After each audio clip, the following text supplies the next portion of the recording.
to another episode of the Bottom of the Stream Movie Show. My name is Adam. My name is Nick. Welcome back to the world famous Bottom of the Stream podcast. We're here. It's Thursday. You know what that means. Episode 2 of Season 10 of Bottom of the Stream. Indeed. It's a movie show. We are continuing on our quest to find hidden gems at the bottom of the Netflix stream. We are indeed. It's the first wild card of Season 10. Yes. So not a randomly selected movie this week, but one chosen by one of our faithful Patreons. It is indeed. And our Patreon, Alex, chose a movie called The Call. He did. Which is a South Korean movie. It was released in 2020. It is a 15. It runs for 1 hour and 52 minutes. Currently rated at 7.1 out of 10 on IMDb and is a Netflix original. 7.1. It's very high. Very high, isn't it? Very high. Too high? Too high. Too high. I okay. think. Interesting. I think. Look, we'll get into it. Yeah. I don't. Overall, this was a decent movie. We'll get into ins and outs of that. Yeah. 7.1 is high on the IMDb scale. It's one of the highest we've done in a very long time. Yeah. It is. Yeah, we'll come to that at the end because I've got some thoughts on the review process. This movie stars a lady called Park Shin-hye. She plays Xiao Yeon. She is a very famous Korean TV actress. She does Lovely. She's been in one Korean TV soap for a very long time. Okay. It also stars Jeon Jong-seo, who plays Young-suk. Yeah. This is her 4th Netflix original. Oh, nice. Most famously, she's in Money Heist Korea. Okay. So she's probably, if you recognise her, that might be where you recognise her from. Written by Sergio Cascai and Chung-hyun Lee, not from Street Fighter, and directed by Chung-hyun Lee. This is actually a remake of a British movie called The Caller that was released in 2011. I'm not familiar with that. Which stars Stephen Moyer off of True Blood fame. Oh, yes. Yeah. He was in that. It's not a strict remake. The storyline is slightly different, but the concept is very, very similar. Okay. But then, this is a concept we've seen plenty. We've seen it before, yeah. This harks to Mirage for me a little bit. Yeah. It's a timey-wimey movie. Basically, it's a time travel movie. 2 girls from different time periods can communicate via a telephone. Yeah. In Mirage, because they just can. Yeah, because they can. There's no explanation as to why. And that's fine. Just one of those things. In Mirage, it was a TV, and in this, it's a phone. Yeah.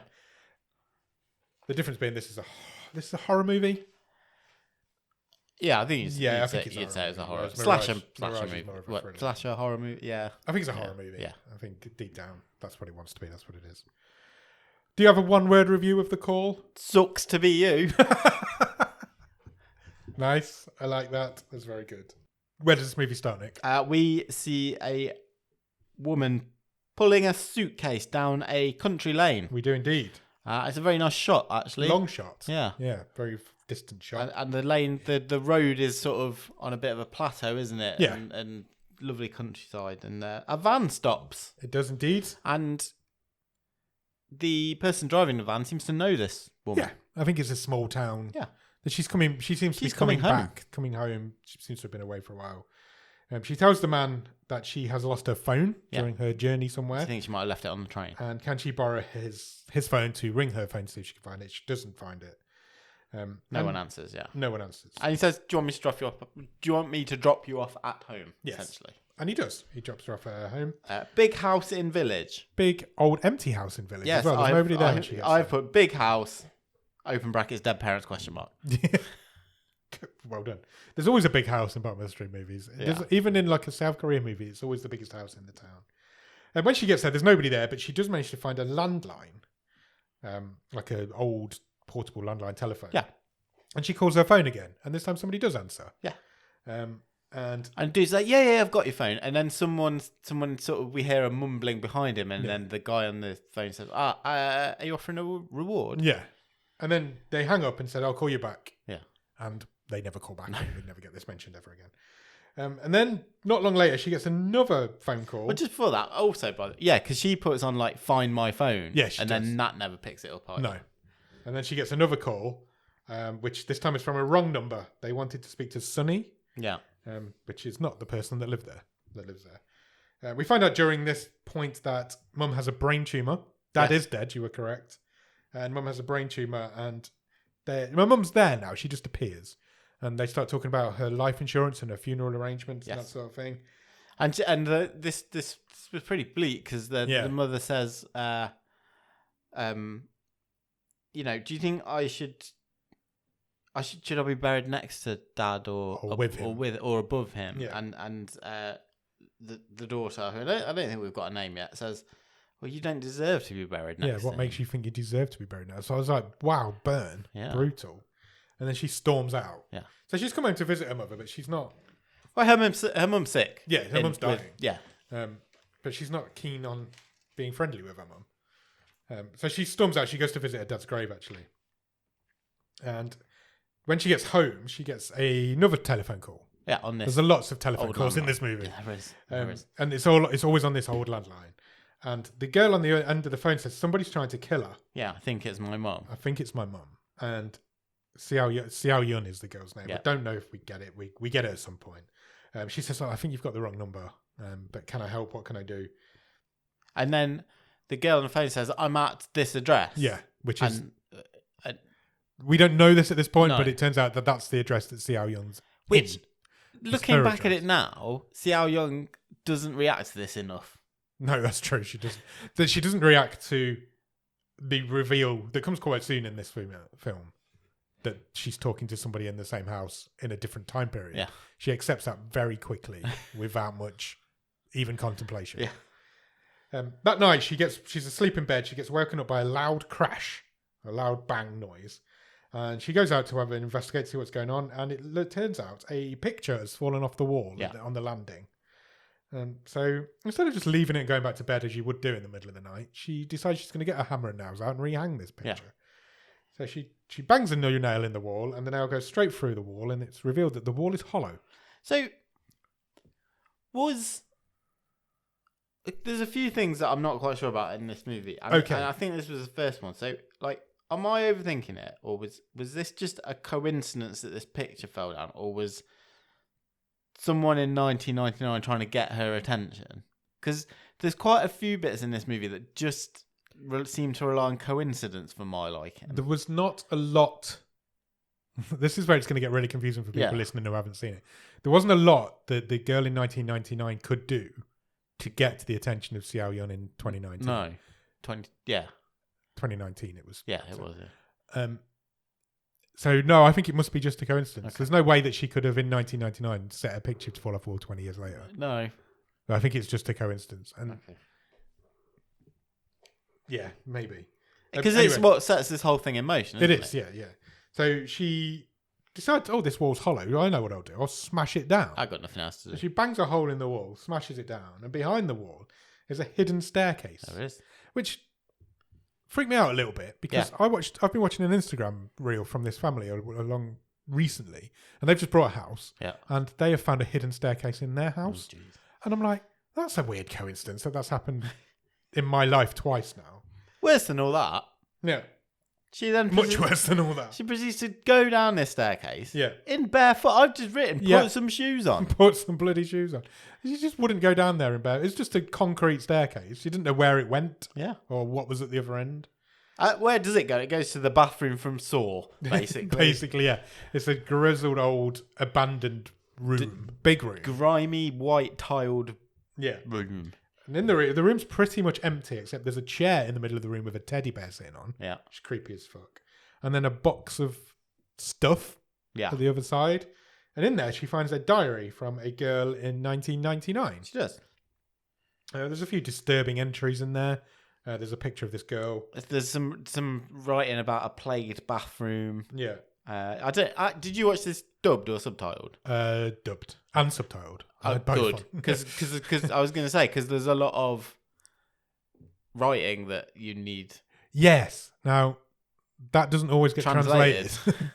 The writing doesn't always get translated. I thought it did. Well, I watched the subtitles and I thought that the writing was translated anytime there was a book. Where it wasn't translated in my version was when she was doing a lot of Google searches. Yeah, none of that was translated. Yeah, I did think that was weird. So she leaves this room at this point. Again, she doesn't seem that freaked out by the fact that she's just found this. And she goes to speak to the guy who helped her earlier, the guy who gave her a lift. Yeah, the farmer. He's a strawberry farmer. Yeah, in his little truck. She goes to speak to him because he's been in the town a long time. They're similar age, I think, but he's never left. Yeah, I think he's maybe a little bit older.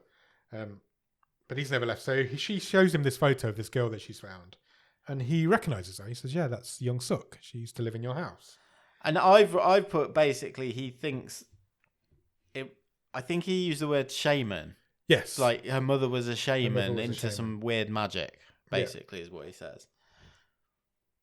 Yeah. It doesn't really get any more explanation than that. No, and it kind of she doesn't even ask for any more explanation than that. She walks home. She goes past a shop, which is Sonny's Store is the name of the shop. Yeah. And that's the name, remember, that the girl on the phone asked for. When she gets home, her phone rings again. And this is the same girl who was screaming that somebody was trying to kill her earlier. This time, somebody's trying to set her on fire. Yeah.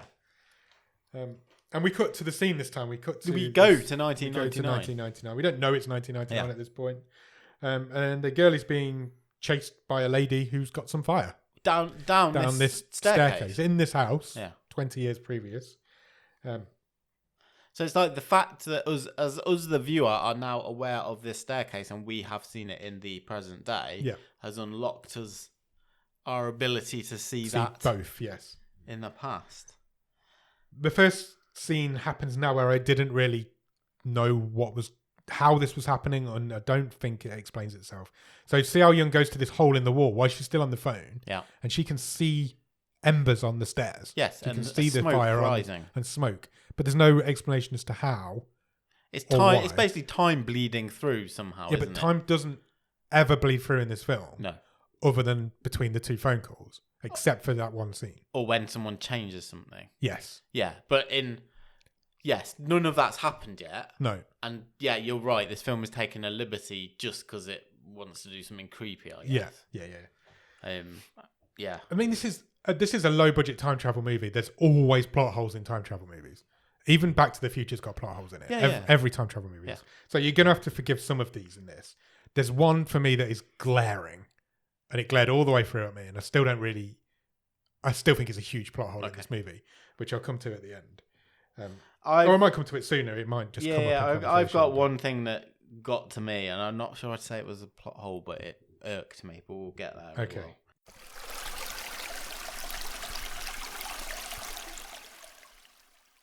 Just after that, she gets another phone call, and it's the day after now, and the lady on the phone says, "Why didn't you come yesterday?" And Seo Young now knows that this is Young Suk, whose diary she found. Yeah. She knows that it's 1999, and she asks her about a diary, and there's no... She says, "Is this you? I've got a diary. Found this diary." She's accepted that with no question whatsoever. Yeah. If somebody called me from 1999, I'd be asking some question. Yeah. No, she just it happened very quickly, and it just cracks on. And Young Suk says, "Well, how do you know that?" She says, "Did you write this today or yesterday in your diary?" So Young Suk questions it a little bit more than Seo Young does. She does. She's like, "Are you watching me? What are you talking about? You can't be from the future." So to convince her, Seo Young Googles something that happened on the day that it is in 1999. She says, "Watch the news. There's going to be a plane crash later." So the days of the month, so it's November. I think it starts on November the 21st. Are the same. Yeah. But the years are obviously 20 years apart. But yeah, she tells her that a plane crash is going to happen that night. We cut to a scene of Young Suk eating dinner with her mother. Yeah, who we think is her mother at this point, but isn't her mother. She's being force-fed, essentially. Basically, yeah. And her not mother says, you need to eat up or you end up in an institution like your mother. Yes. And then there's a breaking news story on the TV of a plane crash, which nobody dies in, but it is just a thing that's happened. Then the next scene is them becoming best friends. Yeah, so montage. They do another phone call. They talk about how... Well, Young Suk says, "How did you know about the plane crash?" They both begin to accept what's going on. Yeah. They're both the same age. They were both 28. Young Suk was born in 1972. Yeah. They bond over a pop star. The same pop star. They do, yeah. Her favourite singer, I didn't catch his name, but he made a comeback in 2000. Yeah. So Young Suk and her both have the same Young Suk favourite singer. He's retired. Yeah. And Seo Young is no, he came back. He came back 19 years ago. His songs. They discuss tech. They talk about how video phones work and Yep. smartphones and all that sort of stuff.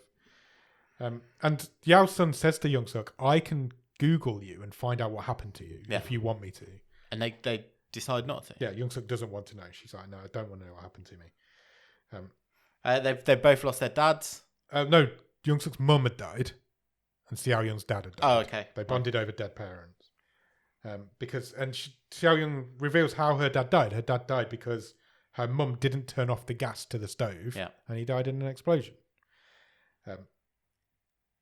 And that's the point where that conversation has to end, because this lady who Young Suk lives with, who at one point is called Auntie and for most of the movie is called Stepmom. Yeah.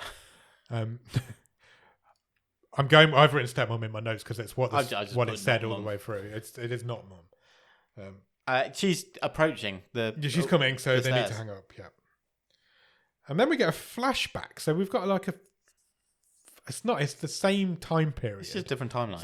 But this is Xiao Young's version of 1999, not Young Suk's version of 1999. And this is when their family, Xiao Young's family, went to visit the house that she now lives in. Yes, when they were coincidentally they purchased in 1999. So they're basically having a look around this house. There's a big cabinet where the false wall is. So Young Suk's not mum is showing younger Xiao Young and her parents around this house. So now we've got a character called Young Suk, Xiao Young, and Young Xiao Young. This is why I said this film's going to get confusing. Because Young Xiao Young becomes quite prominent in the life of Young Suk. And it turns out they met on that day. Yeah.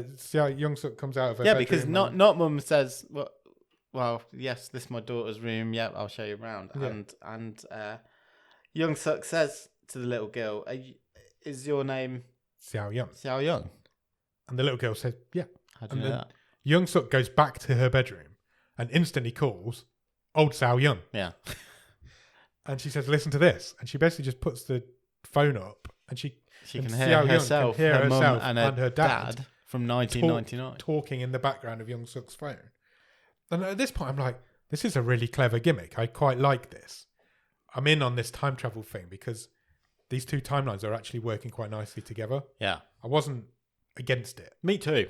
I was like fully in at this point. And I think I stayed fully in for most of the movie. Yeah, I think I did. But we'll keep going. I think we're coming up to my plot hole. And Young Suk says, I've got an idea. Yeah. I don't know if my subtitles were bad, but it said something subtitles didn't match the dub at all. It said something like, let's have some fun. Yeah, I'm going to bring your dad back to life. Yeah. And I was like, that must be a text translation. That's not what she means. No, she doesn't mean let's have some fun and bring back the dead. She's like, I can do this. I've got an idea. Yeah, because and it's not bring your dad back to life.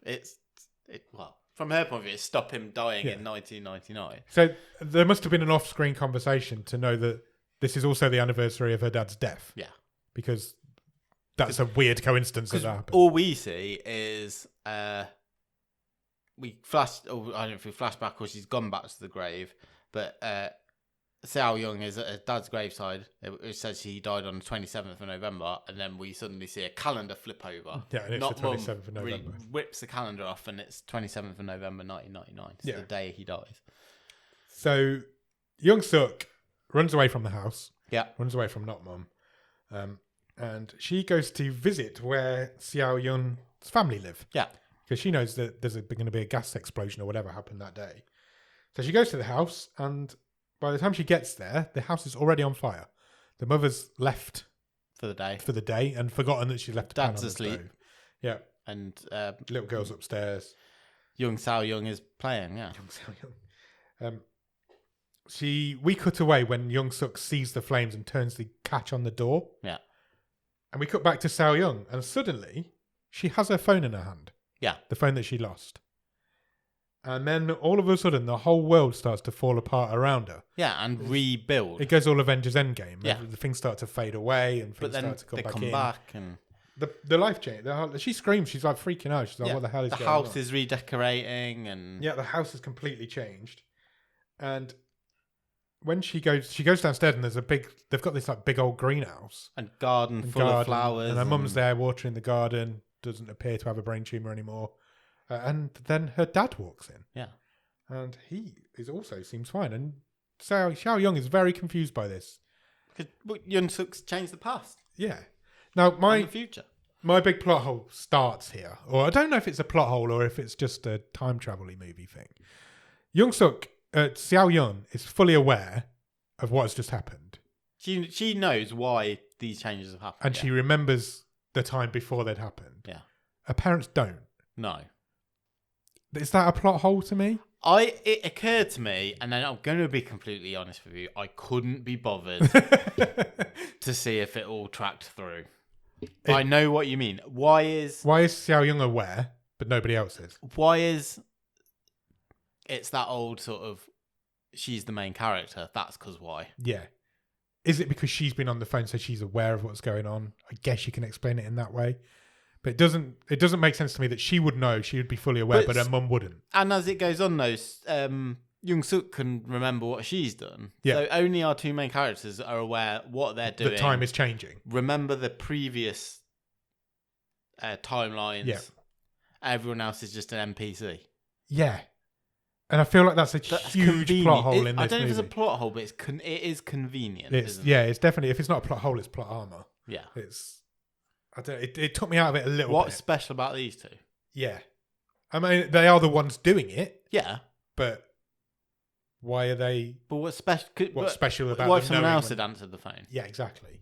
Would they be able to remember all this? Yeah, and that's the whole sort of it just is. It is just is, and it is just is. It doesn't get explained in the movie, and it is just is. But yeah, it took me out of it a little bit, and I got over it, and I enjoyed the rest of the movie. But instantly in that scene, I was like, well, why doesn't her mum remember? Yeah. And then from there, it's even worse. Than a little bit later on, there's a whole scene. I'm like, everybody should know what's going on here. Nobody does. And why did the phone ring then when she happened to come home? Why didn't it ever happen before? Yeah. Like, the how the phone thing works is never even. Yeah. They never even attempt to explain that. It's just they never even give us a reason of why that's happening. But anyway, her dad's back. Her dad's alive. And he's just carrying on as if he's always been alive. So she goes back upstairs, Xiao Yun. She gets on the phone to Young Suk because they can call each other. It's not like Young Suk can just call one. Yeah. They can call back and forth between themselves. And she thanks her. She's like, I can't believe what you've just done it's for worked. me. That's Everything's changed. The best thing that's ever happened. Thank you so much. And Xiao Young says, has anything changed with you? Yeah. And she just sort of laughs and says, interesting. And she's been lashed. Yeah. Presumably because not mum has found that she's left the house. Interesting, I feel, it's like, I've got the power to change the future. Yeah. Interesting. Yeah. To thank her, she plays a song by this artist down the phone while Young Suk's got a Walkman, and she records it so she can listen to this. I thought for a second here we were going with some sort of like yesterday kind of sports almanac / from Back to the Future / yesterday from that movie because you're just getting to listen to a song that's not out for another 19 Young years. Suk makes boxes of tapes. She does, yeah, of all this future music. Yeah. But then it's never. Then they explore whether they can, if Young Suk tries to bury some stuff in the garden. Yeah. And then so Seo Young can dig it up straight away as far as they're concerned, but 20 years apart. Yeah. And it works, but she leaves food. Yeah. Which is ridiculous because it's gone very mouldy. The problems now start in this movie the relationship between these two characters starts to deteriorate because Xiao Young's now got her happy, nice family life. She's got less time to spend on the phone. She's got less time to spend on the phone. She doesn't answer a few of Young Suk's calls. Young Suk is a psychopath. That's just we're already getting that idea by some of the stuff that she's been saying. But she's being lashed and tortured, and she's also getting very annoyed that she's not now having these regular conversations with Xiao Young. She bites her heads off all these gummy bears. She does, yeah. Then her stepmom, auntie, not mum, whoever she is, other mother, catches her on the phone. Yeah. So then she starts freaking out again. This is the only time.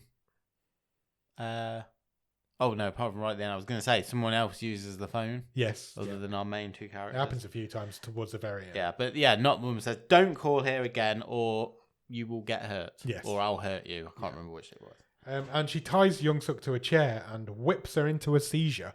Yeah, basically, she there's whips a her so ritual hard she starts involving having this seizure. throwing a load of sand over her, whips her, and Jung-suk just starts to convulse. Yes. Yeah, she just passes out unconscious. Seo-young, meanwhile, in 2019, starts searching through Facebook to see if she can find any record of Jung-suk or who she is. Yeah, there's nothing on the socials. Nothing on there, but she does find a news report of a stepmother who murdered her stepdaughter in a religious ritual. Yeah. And the photo on the article shows their house. Yes. So Seo-young is now fully aware that Jung-suk gets murdered by this woman, coincidentally, that day. Yeah. There's lots of coincidences on time. Everything happens within, like, I think it's a month and a half, the whole movie. But everybody's dad dies on the same day. I'd like to point something out here. Go for it. Well, so if this is the day...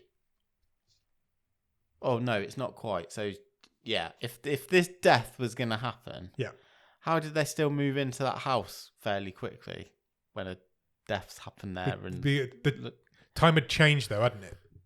Yeah, true. By this point. True. So that might have been slightly different to the original timeline. Correct. Yeah, good point.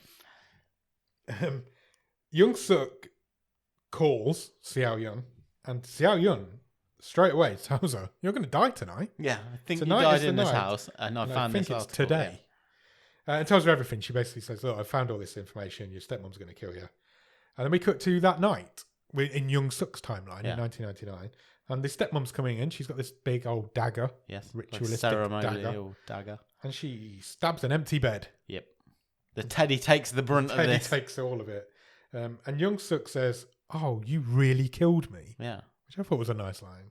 And then she screams at her, "Why did you do it?" They start having a fight. And the not mum says, "I've read your fortune, and it says there are several deaths in your future." Yeah. Interesting. Yeah. And Jung-suk starts laughing at her. And then she grabs a fire extinguisher. What was with the fire extinguisher as a weapon of choice? It became her, like, super special weapon, didn't Yeah. it? But, don't know. She grabs it, lets it off, which distracts the stepmom, and then she stabs the stepmom/auntie/other mother to death. Yeah. She calls her. The next day, Yao-sun's sitting by the phone waiting to see if Jung-suk survived the previous night. And she did. She gets a call. Yeah, she rings her. And she says, "I feel reborn." She says, "Everything is good. My mother and I had a misunderstanding." Yeah. Because she's not, this is now, her life is not supposed to have gone past this point. Yeah. She's now living a false life.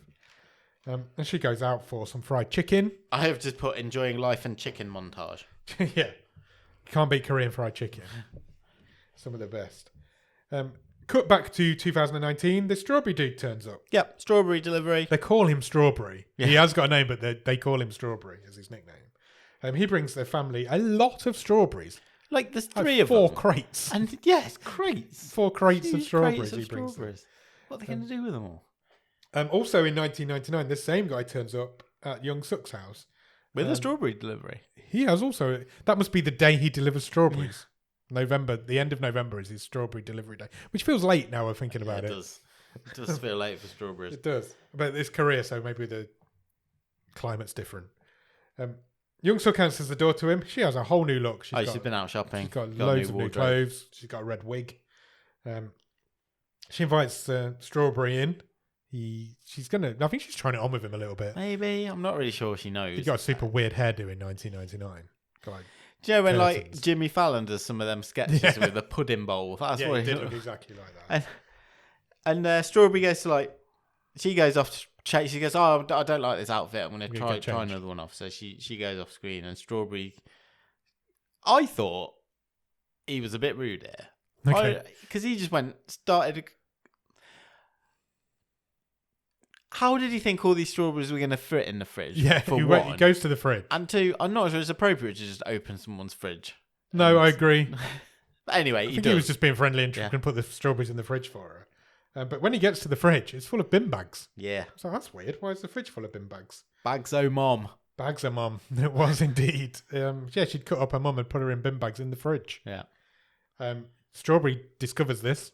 It feels weird calling him Strawberry. He freaks out. He does have a name, but he freaks out. He finds, I think it's half a head and a hand in the bag. the Young Suk comes up behind him. She's like, "Oh, why did you have to open the bags?" Yeah. She's not going to kill him. She tells him she's going to kill him. She is going to kill him. He grabs the phone and he calls somebody on the phone. Everything goes through to the same phone. Xiao Yun. Yeah. And he's screaming, "Help me, help me." She's going to kill me. She's going to and kill again, me. Xiao Yung's like, "No, I'm sure that's nothing Yeah, problematic." that's fine. No problem. She goes back downstairs because she'd gone upstairs to get something for Strawberry. Yeah. And when she goes back downstairs, he's not there. There's no strawberries there, and her parents have no idea what she's talking about when she says, "Where's the strawberry guy gone?" And this is another point where I was like, why don't they know that he's just vanished in front of their eyes? Yeah. Because the film shows us she does. a few times people vanishing in front of other people's eyes. But she runs down the road. She does. She freaks out. To the strawberry farm. Yeah. There are no strawberries. There is an abandoned strawberry farm. It's been been abandoned for a long time. So then she goes to the police. And she says, "What's happened to Strawberry?" Yeah. And the police say, "Why are you asking about someone who died ages ago?" Are these the most incompetent policemen we've ever dealt with? I don't know if they're incompetent, but they're not interested. They are very much not interested. Because they just give her access to these files. Yeah, they go to the files and go, "Just have a look through here. Yeah, for all these murder files." Yeah. And in his file, it says he was murdered by a serial killer known as Young Suk. Yeah.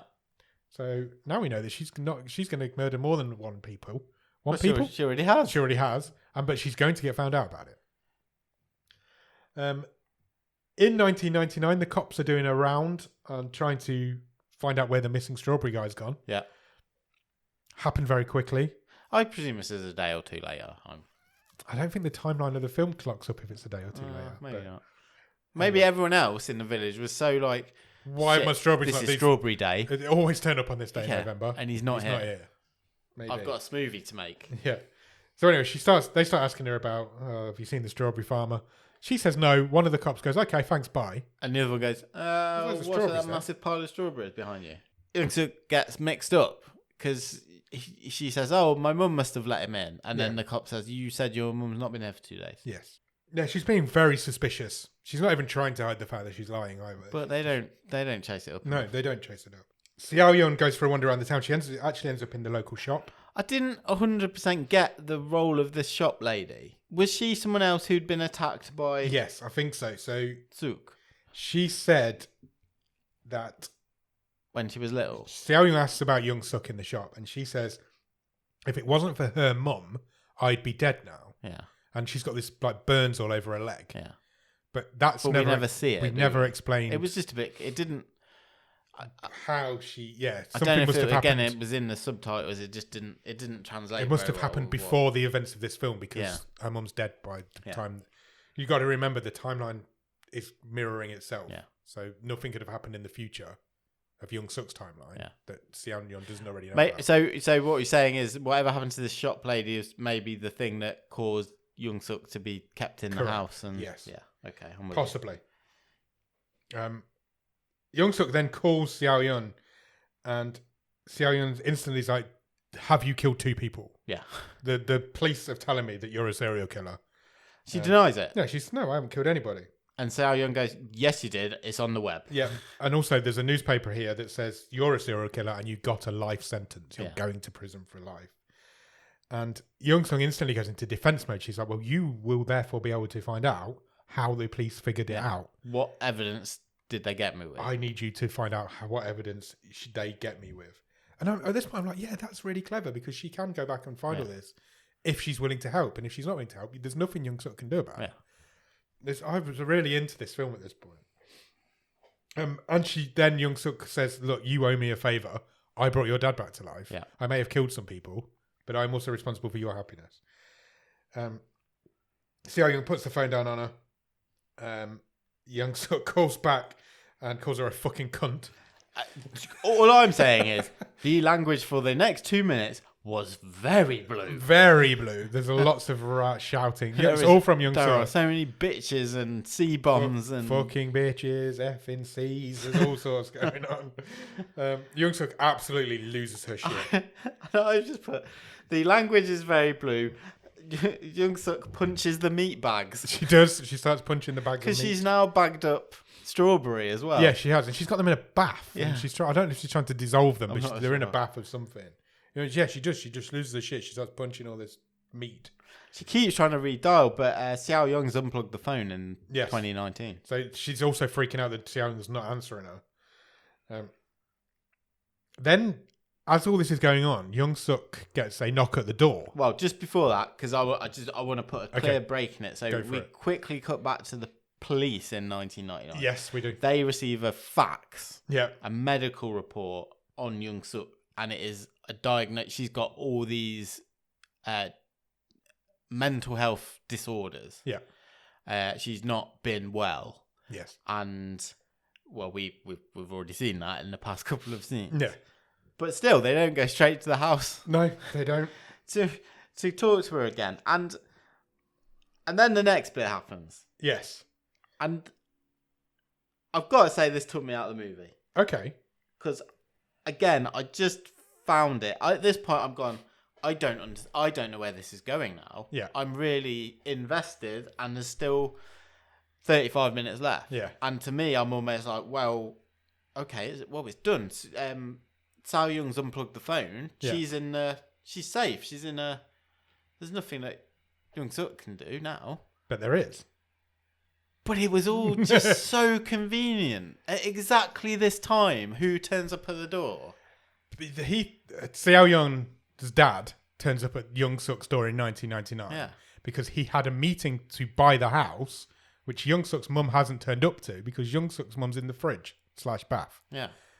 He's also brought Xiao Young with him. I his just little went, daughter.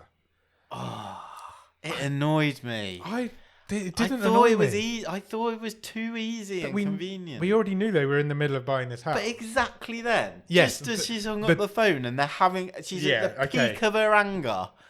This happens. It's all come to a point, and then there's lots of time seconds coincidences later, in this movie. they knock on the door, and the person she's just basically sworn death on turns up at her door. turns up on her doorstep. Yeah. It just took. Maybe it's a me problem, but I just went, oh, that's a bit convenient. Yeah, it is a bit That convenient. seems a bit easy. It works in the plot of the story because we know they're trying to buy this house. Okay, it is convenient that they turn up at that. But there's been a few time coincidences. Like, it's a coincidence that it happened to be the day her dad died. I just don't know if it was one too many for me. Because there has been a few. It pushes the rest of the film now, doesn't it? Yeah, this scene doesn't happen, then the rest of the film doesn't happen. If he doesn't turn up at exactly that point, yeah, the rest of it doesn't happen. Yeah, so anyway, Xiao Yun's dad and Xiao Yun turn up in 1999 at Young Suk's house. They're looking for Young Suk's guardian mother. Because they were supposed to meet at the They were supposed to estate meet to finalise the deal on the house, but she hasn't turned up. So she invites them in. Meanwhile, in the future, Xiao Yun is out for a drive with her dad.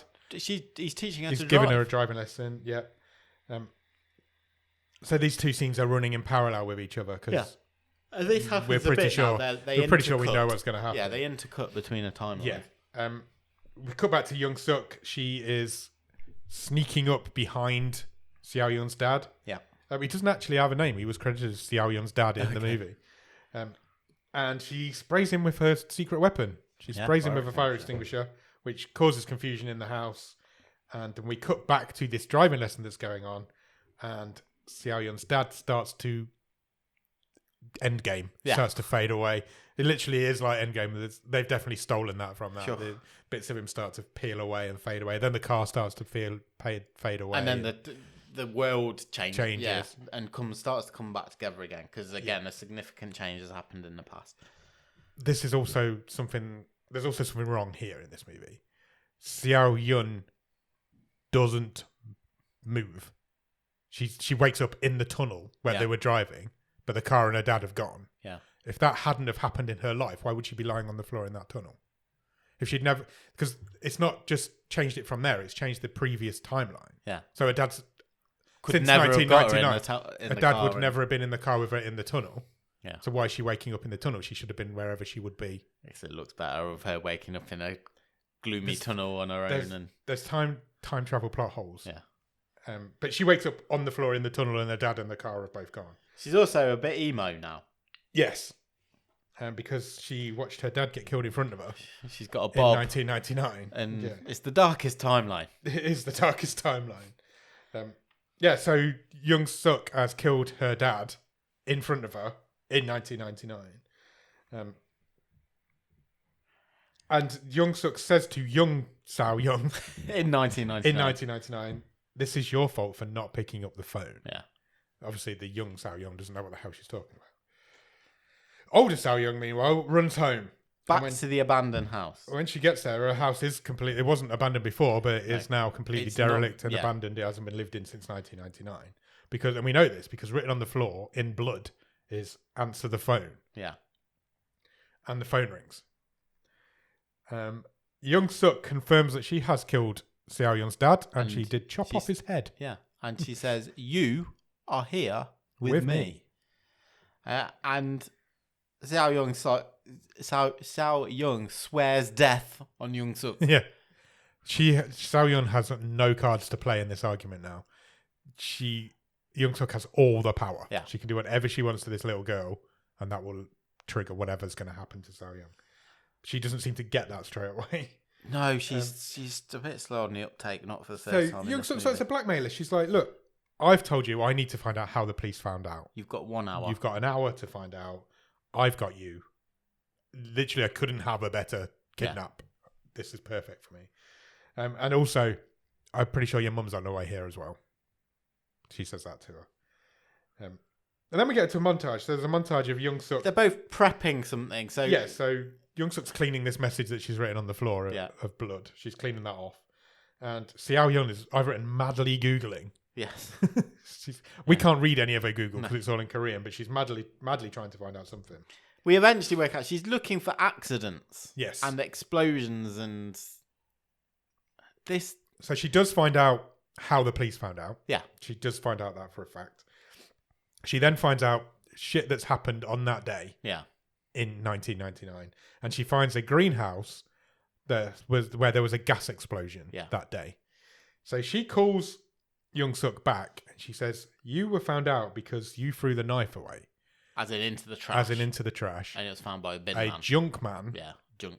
Came and picked it up, found it was covered in blood, gave it to the police. It had your fingerprints on. That's how you were caught. You need to get to this. So they still never bothered going back to the house to talk to her. No, that's what I mean. They're the most incompetent police we've ever dealt with. She says, what you need to do is this junk collector is going to go to the police at 5:00. So you need to get to his greenhouse where he lives. Which was false information, wasn't it? False information. Yeah. She just wanted to get us to the greenhouse. And you need to be there at 5:00 to stop him going to the police. So none of that was explained in the subtitle version. Oh, really? It was quite difficult to work out why she was suddenly at this greenhouse. So that's why she went there, because she was told that's where this junk man's going to take the knife. Given false information. And then you can get the knife back off and the police will never find it. You'll never get caught. So Young Suk says, fair enough, and goes to this greenhouse. She knows where it is. Yeah. And she sits and waits for the guy for a little while. She goes and plays with a couple of dogs. It's like 10 to 5, and she hears a noise outside, and there's these puppies in a cage. Yeah. And they're all there. So, crucially, she's not quite on top of the explosion when it happens. She's just outside the door when this whole place explodes, and it does throw her backwards. It does go up in her face. And then we cut back to 2019, where Sao Young is just tensely waiting by the phone. Yeah, to see if, because in theory, it should never ring again. Yeah. But crucially, her time period hasn't changed. Nothing's changed in her life. The phone does ring. She freaks out and doesn't answer it. She kind of breaks down before she even answers the phone, because she knows something's not worked. It rings again. She picks it up, and it's herself. It's young Sao Young. Yeah. From 1999, calling to say, "I can't believe you tried to do that." Basically, and then Young Suk takes the phone off her. She has survived this explosion. She says, "You nearly got me, but now you're in trouble." Yeah. I am boiling up some peach wood, is what she's doing. She's got a pan on the stove with some peach wood in. Boiling water, yeah. Boiling water. Both versions of Sao Young start begging for their lives. Yeah. And she starts pouring boiling water over this kid. Yeah. Another slight little pothole here. It starts burning and also causing pain to old Sao Young at the time, but it shouldn't. That scar would have been healed 20 years ago. She should have the scars, but she wouldn't have the fresh burns. Yeah, I know, but it's what he's trying to say is dramatic. she didn't have the scars till it was poured. Yeah. And So she should suddenly have healed scars. Yeah, but it's dramatic license that if you're suddenly going to develop these scars, they're going to hurt as they come onto your body. Yeah, but it's also breaking the film's own rules. Older Seo-young screams in pain. Younger Seo-young screams in pain. And Young-suk pages Seo-young's mum and says, "Your family are here. Want to come and pick them up?" Yeah. So the mum's now on their way as well. Young-suk also gives the devastating news to Seo-young. Twisting a knife, yeah. She says, "Your dad did die in the original timeline. Yeah. Your dad did die in a gas explosion. It wasn't your mum's fault." Yeah. And we cut back, and it actually turns out it was Seo-young's fault. She was watching a cartoon on gas safety and decided to not be gas safe. No, it was about cooking, wasn't it? And the cartoon character was like, turn it up, turn it off, boiling this pan of cooking these vegetables. And so 1999 Young Seo-young obviously went, we've got a cooker, I'm going to try and do that. Yeah. And turns the gas back on. The mum had turned it off and she turned it back on. Yeah, so the bit we hadn't seen was that Young-suk was outside and saw that the kid went to turn the pan back on before she went in and turned it off to save dad. Yeah, she gets that devastating news that she was the reason her dad originally died. And all this hate she's held against her mother has been for naught. Seo-young leaves the house. She runs away she goes to the police station. There's nobody there, so she breaks in. She throws a flower pot through the window. She does, yeah. And she finds a file, which is Young-suk's file. Yeah, it's the same file. It's bigger now, but it's the same one. And she confirms, I think, the detail of this man did find this knife, and that's how they found her. Meanwhile, in 1999, Seo-young's mum turns up at the house. Young-suk goes, she's gone and she's got the knife back from this guy. Yeah. This beggar guy. So she's worked out, I didn't get this, but she'd worked out when to find him, even though she'd been given false information. She'd managed to, I think because she was like, well, if I'm going to throw the knife away, this is probably the time I'm going to do it. Right. Okay. So she doesn't, or she does throw the knife away, and then she instantly follows the guy. She knows that this guy's going to find the knife that she throws away. So if she throws the knife away, he's going to find it no matter what, because she knows that's what happened. So she throws the knife away, then follows him, and then takes the knife back. And while this is happening, Seo-young watches the notes in the police notebook start to disappear because the police never find the knife. Young-suk never gets caught. Yeah. It does all make sense. Almost.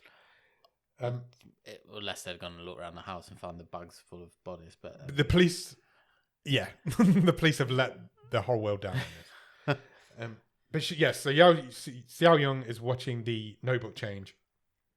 Everything changes about Young-suk.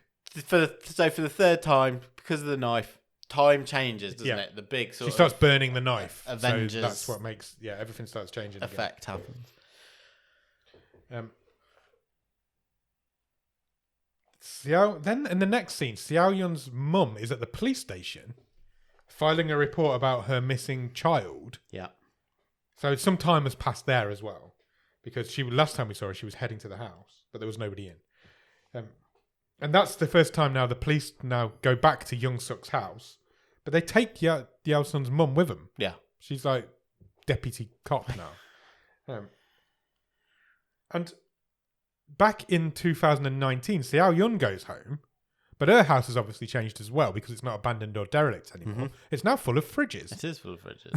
Which presumably full of dead bodies. What the fuck is going on? So wall to wall fridges and dead bodies everywhere. So this serial killer has now been allowed to carry on for 20 years. The mum spots Seo-young's ribbon in Young-suk's house. Yeah. This is going to be so horrible for people to listen to. In 1999. So she now knows that her daughter had been there. In 2020, Seo-young is frantically searching through this house looking for the phone. Yes. Because she doesn't know where it is. She wants to warn whoever's going to Young-suk's house. So because she told her, I think your mum's coming. Yeah. So Seo-young finds this hidden room has been opened up now. It's in this timeline. Yeah. It's an actual real room in this house.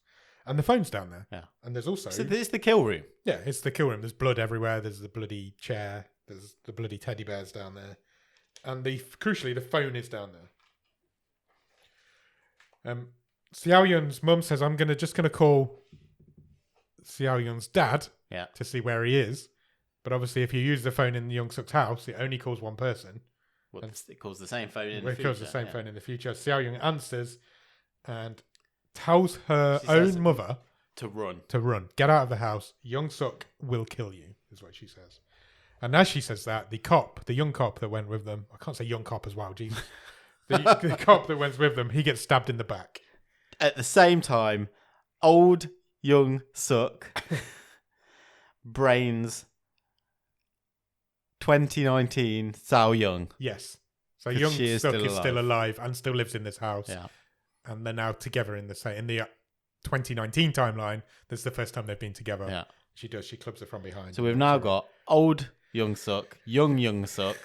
Young Suk. Young Sao Young, and Sao Young's mum. There are remaining characters in this movie. I just want to repeat that again.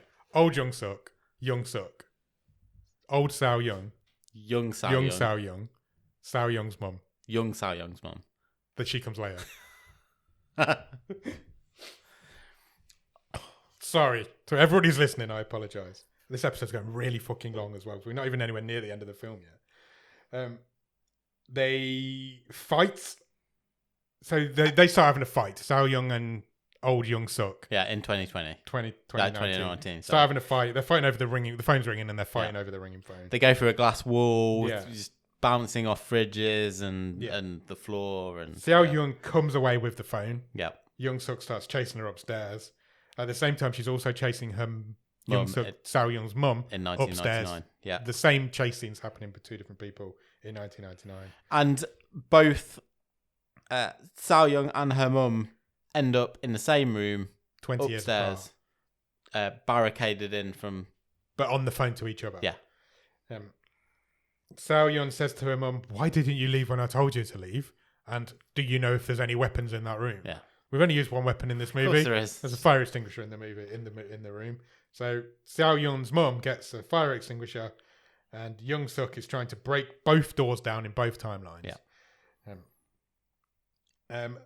Unfortunately, Young Sao Young is also there, and she's now outside the door begging for her life. Yes. So Sao Young's mum... She's used as bait. She's used in 1999. So Sao Young's mum goes out to help her daughter, gets to her daughter, and then gets slashed up. Yeah. So they start fighting. So this is Young Suk and Sao Young's mum are fighting. And as they're fighting, the room is changing around Sao Young in 2019. Yeah. Because they're leaving marks on the wall. The windows get smashed. So it's getting damaged and... Yeah. Which I'm happy with. I'm fine with that. Yeah. That's not a problem. Young Suk then gets into Xiao Yun's room, lifts a weapon as if she's about to stab Xiao Yun. And this is the end of Xiao Yun. But just as that's about to happen, in 1999, Young Suk and Xiao Yun's mum go over the balcony, land on the floor. As far as we know at this point, both dead. Yeah. Blood everywhere. Which makes older Young Suk disappear in Xiao Yun's timeline. Yeah. And she's now alone in this house. Which she now runs from. She runs from the house. She runs to hospital. She goes to the hospital to see if her mum's there, and her mum is not there. No. So she runs to the dad's grave, finds the grave of her dad, and her mum is there. Yeah. She is scarred up. She's got scars around her neck. She's got scars on her hands, but she is there. And she is really nice to her daughter. Yes, because they have never had that. And again, breakdown of their relationship. And because her mum is an NPC, yeah, they've always had this lovely relationship. Yeah. Since, that horrible night, I guess. And in that part of the film, the credits start to roll. Oh, fine. Done. The end of the movie. I'm happy. They're walking off into the distance together. Yeah. However, this film has got more story to tell us. Some people just can't resist. Just can't resist. So this isn't a post-credits scene. It's threaded through the credits. Threaded through the credits. Young Suk survives this fall off the balcony, which causes the mum in 2019 to disappear as they're walking off into the sunset together. Yeah. Because 1999 Young-suk rang 2019 Young-suk to tell her what was about to happen. Yeah. And then Seo-yun is under a sheet, and it gets put older Seo-yun in 2019 because her life has changed. She's now under a sheet in the house, and it gets pulled off, and that's where the film She's in the kill room. She's in the kill room. Yeah. That's where the film does end. Written in my notes, I've done another page of notes after this movie ends, right? Because I was asking myself questions and I needed to write it down. And I think I've made sense of the ending. Okay. Because my first note says, I don't get that ending. If she didn't die, if Young-suk doesn't die when she falls off that balcony, why did she disappear in the future when she's attacking Seo-yun? Because if she survives, that was my first thought. Why did she disappear? Yeah. You can't then undisappear her because it turns out, she wasn't dead. Yes. Because then she just would never have disappeared. Yeah. So I must admit, I did a bit of Googling on it as well. So it turns out both the mother and Young-suk go over that balcony. Yeah. Young-suk dies. Yeah. Briefly.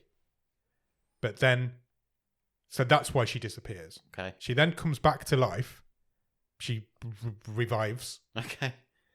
I guess it happens. It happens. And kills the mother. Right. And that has happened in the time that it's taken Seo-yun to go to the hospital and to get to the graveyard and talk to her mum. That's how long Young-suk was dead for. Right. Right? Slightly less plausible. Yeah, but that's how long Young-suk was dead for. When Young-suk wakes up, she kills the mother who's lying on the floor next to her, who has survived this whole fall also. Yeah. That's when the mother disappears. Uh-huh. If that is the case, and if that is true, that ending implies that Young-suk has kept Seo-yun hostage for 20 years in that house. Oh, I see. And that's the ending of that she's movie. Always been there. Because if she survives that, she's still got the little girl. Yeah, of course she has.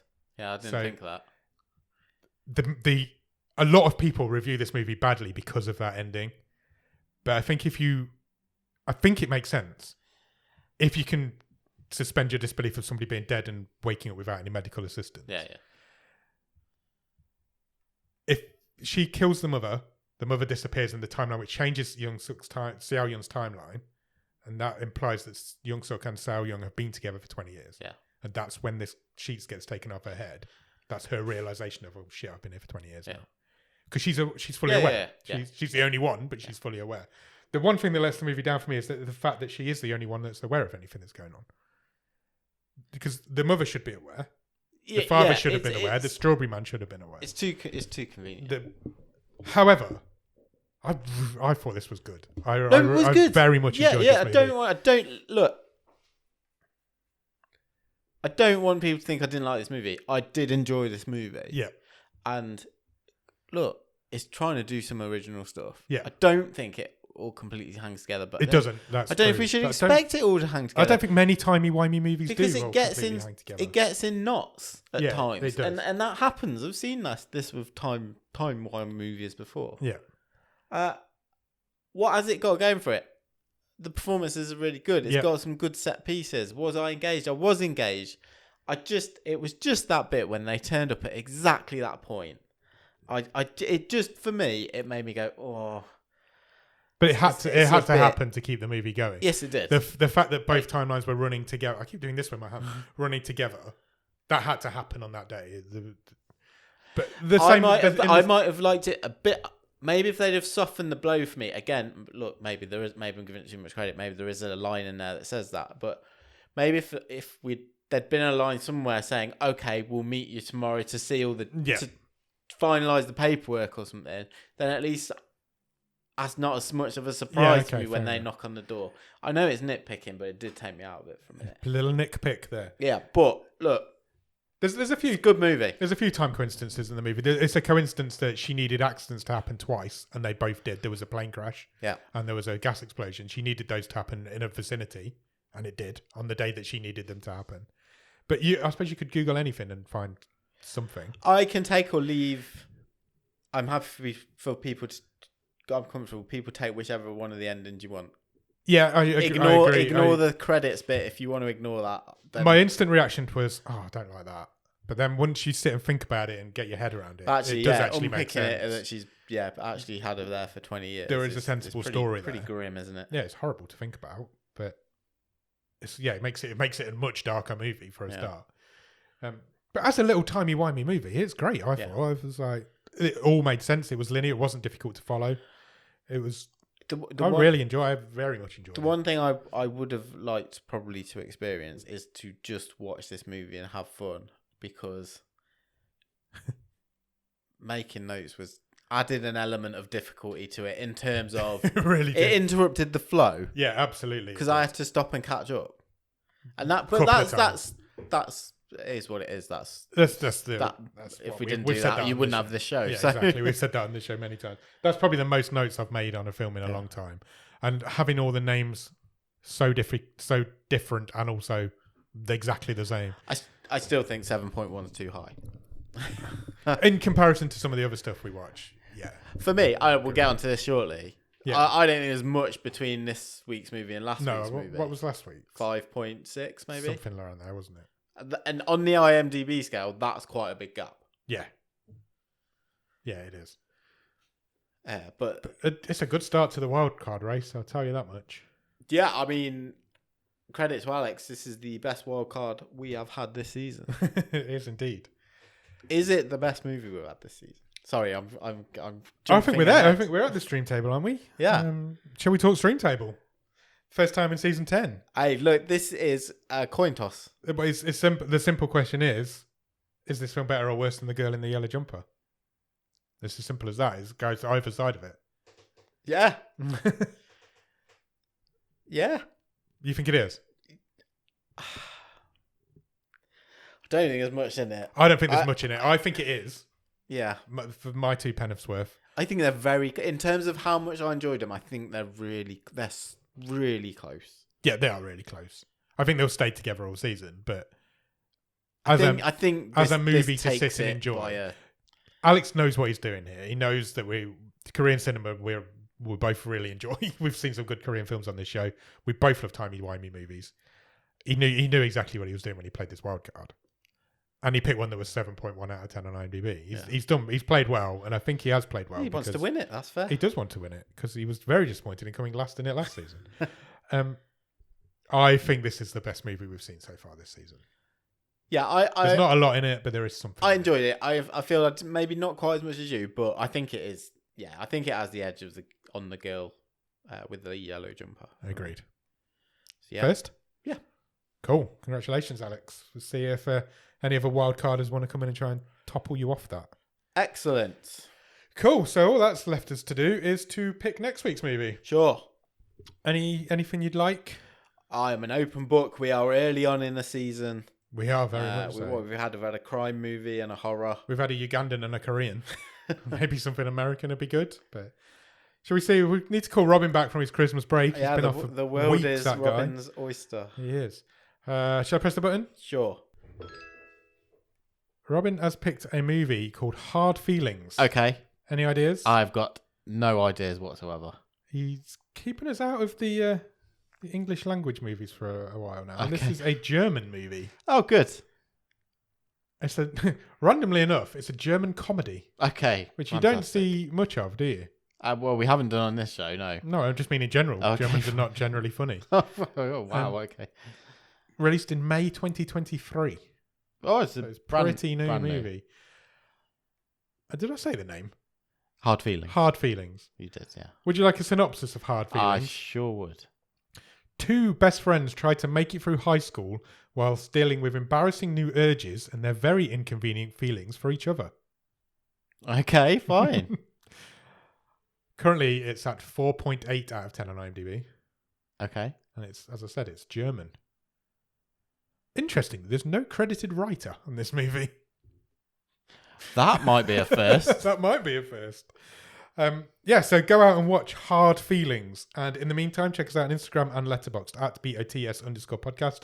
If you want to drop us an email, our email address is bottomofthestream@gmail.com.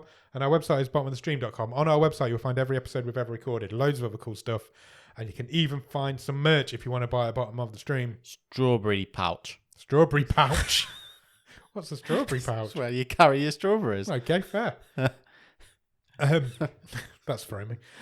After you've done that, head over to Patreon, patreon.com/bottom of the stream. On there, for £5 of your English pounds every month, you will get early access to episodes. You will get bonus episodes. You will get a wild card, which means you can do what Alex has just done.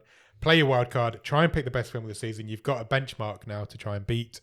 And if you do, you'll get a prize come the end of the season. And then after you've done all of that, head over to Discord. The Discord is a wonderful group of wonderful people who will chat to you about anything, talk to you about all sorts. There's loads of cool stuff going on in the Discord. We play games, we do a watch along. We've missed January's watch along, but we'll start again from February, I think. January's too busy. Cool. We do a watch along on the first Sunday of every month. And yeah, it's just a cool place to be. The Discord link will be in the bottom of the show notes. If you can spare a few minutes, please consider leaving us a rating and a review anywhere you can review and rate podcasts. It really helps. It helps get the word out of this show to more people, more listeners, more friends, more people in the Discord to talk about these movies. You can do that anywhere you find your podcasts, places like Apple Podcasts, Spotify, Podbean, Podchaser, all the others, all the big ones, all the small ones. We're on them all. If we're not on one, tell us and we will get on there. We will indeed. Thank you very much for listening to our episode on The Call. Yes. And we will be back on... Go out and watch Hard Feelings, and we'll be back on Monday for The Wave, and next Thursday for The Movie Show. Cheers! Bye!